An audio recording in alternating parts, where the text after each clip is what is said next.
కార్బోహైడ్రేట్లు అంటే ఏంటి, అవి ఎన్ని రకాలు, ఎలాంటి కార్బోహైడ్రేట్ తీసుకోవడం మంచిదో ఈ వీడియోలో తెలుసుకోవడానికి ట్రై చేద్దాం. ప్రోటీన్లు మరియు కొవ్వులతో పాటు మన శరీరానికి శక్తిని అందించే 3 ప్రధాన పోషకాలలో కార్బోహైడ్రేట్లు కూడా ఒకటి. ఇవి చక్కెర అణువులతో తయారవుతాయి మరియు సాధారణంగా రొట్టె, బియ్యం, పండ్లు మరియు కూరగాయల వంటి ఆహారాల్లో కనిపిస్తాయి.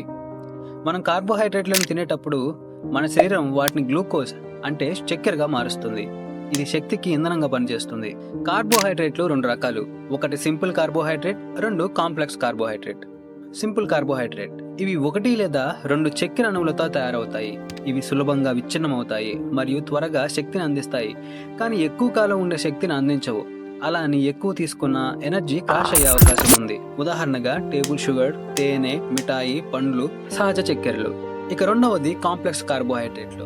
ఇవి 2 రకాలుగా ఉంటాయి. ఒకటి పిండి, 2 ఫైబర్స్. మొదటిది పిండి.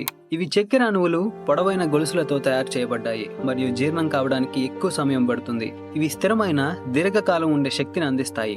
వాటిలో పోషకాలు కూడా పుష్కలంగా ఉంటాయి. ఉదాహరణగా తృణధాన్యాలు, బ్రౌన్ రైస్, ఓట్స్, కూరగాయలు, తీపి బంగాళదుంపలు, బ్రోకలీ, చిక్కుళ్ళు. ఇక రెండవది ఫైబర్. ఫైబర్ అనేది శరీరం జీర్ణించుకోలేని ఒక రకమైన సంక్లిష్ట కార్బోహైడ్రేట్.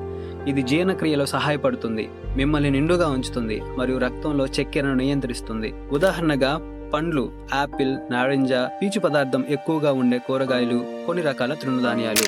కార్బోహైడ్రేట్లు శక్తికి చాలా ముఖ్యమైనవని మనకు అర్థమైంది. అయితే షుగర్ పేషెంట్ సింపుల్ కార్బోహైడ్రేట్ని తీసుకోవడం కన్నా కాంప్లెక్స్ కార్బోహైడ్రేట్స్ తీసుకోవడం మంచిది. ఇది షుగర్ లెవెల్స్ని ఒకేసారి కాకుండా గ్రాడ్యువల్గా పెంచుతుంది.